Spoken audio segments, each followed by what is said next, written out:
Hey, I'll keep this quick to the best of my ability. So my work week has technically come to an end. I have no classes on Friday. Obviously, I don't have any classes on the weekend. Not to say I'm not doing stuff those days, but I think it was a chill week. I did have a midterm, a math midterm, and that kind of messed up the chill vibe that I had going for the week. So it was stressful. I think it is nice though, because something I've been debating, because I'm on this computer science major path, and I feel like when it comes to these fields specifically, there's this sense of imposter syndrome. So something I've always feared, despite my accomplishment, when it comes to computer science, I don't believe I'm that accomplished. But like, despite what I've been able to do in the field, that also feels, despite my skills, like despite where I am as a programmer, I feel like I'm always worried that there's going to be this wall that I'm going to encounter that's going to make me drop out of computer science, and that's like a reoccurring fear I have, right? I think that's just a fear in life I have. Just like,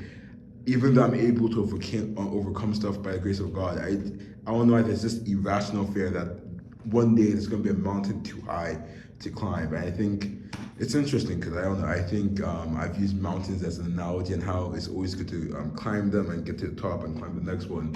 But then, like in the back of my mind, there's this fear of this unclimbable mind, overcome, impossible mountain to overcome. I don't want to challenge it, I guess, but that's that. So the reason I say that is because I was studying for this math midterm, and to say the least, it wasn't that the concepts were hard. It was that the problems we had to do with the concepts were hard, right? There was many steps, and there was actually points where I was putting the problems in ChatGPT, and even ChatGPT was like, "Do you really want me to go this far, like into the steps?" Because I was like, it was just a lot of steps. So I feel like I just didn't feel like I was learning. When I was studying, I didn't feel like I was learning as much as I should have. So I was feeling a bit dumb in that sense. Even that's probably not the best word to use, and I was really worried. Anyways, I did the midterm. I don't think I did my best. I think I could have studied more. I did have a routine that I was meant to stick to. I fell off the routine, but that's that. I didn't do the best I could, and I don't expect to ace every midterm, but I also don't expect to fail every. My goal is I want to succeed overall, right? So I don't have a problem if I do bad. I still want to succeed on this midterm, but my overall goal is to learn the material, succeed in the class. So the next thing I have to worry about is the final. So what I have to do now is I have to overcome the topics that were in this midterm today and master those topics. So I'm not worrying about those topics for the final, if that makes sense. But yeah, although I will say from the people I talked to, it seemed to be a hard, and also the professor, it seemed to be a hard midterm for everyone. So I am curious to see how it plays out. I will say it was a fun midterm. I think the difficulty being so, like me being unable to do some stuff, or just being confused, kind of brought this fun challenge to it. And like at some points, I was annoyed, but at other points, I just started laughing because it's like, dang. And then it became more of less like getting everything right. It was like, okay, where can I stack up the most points? And that's how I kind of approached the thing. I also do think a factor that played into my performance today was that I was scared. Essentially, so I was very doubtful of the knowledge I had, and I think that kind of made, because when you're doubtful of the knowledge you have, you make these silly mistakes and you don't have the confidence to plow forward. So I think that's kind of what played into my performance today. So I'm not the happiest about that. I think if I studied more, I could have been more confident in the problems I face. Because when you study, you encounter these unique problems that may appear on the test that you don't typically encounter if you do like a last minute or anything, which I didn't do. I studied more than I studied for the first midterm, but still this one's harder.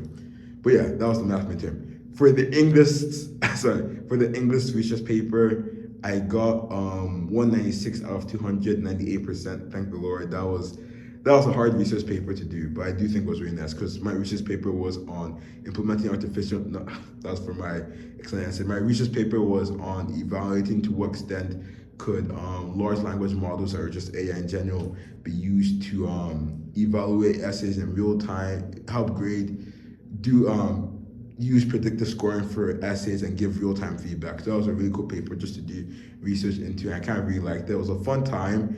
It was very lengthy. Like I remember when I finished the essay, I was like, "Dad," because the paper limit I think was like 7 pages, and then mine was around like 14. I was like, dang, it is what it is. I'm really happy though. It was a fun topic.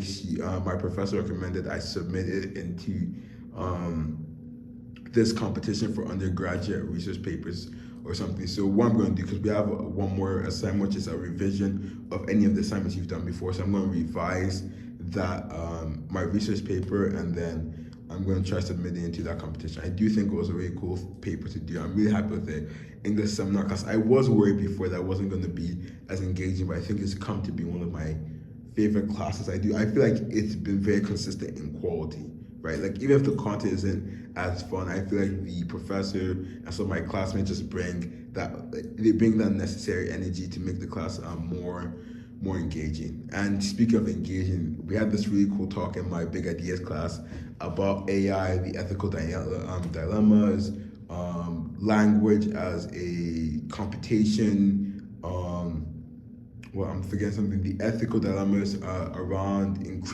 decrypting sacred languages. It was really cool.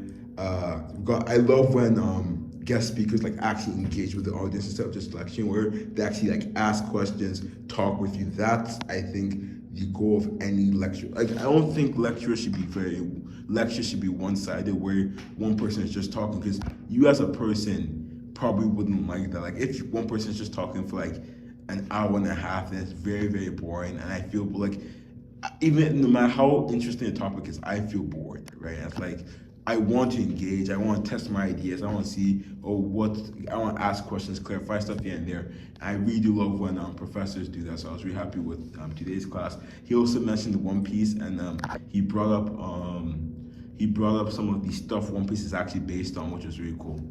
But yeah, all that to say, I have finished my work week.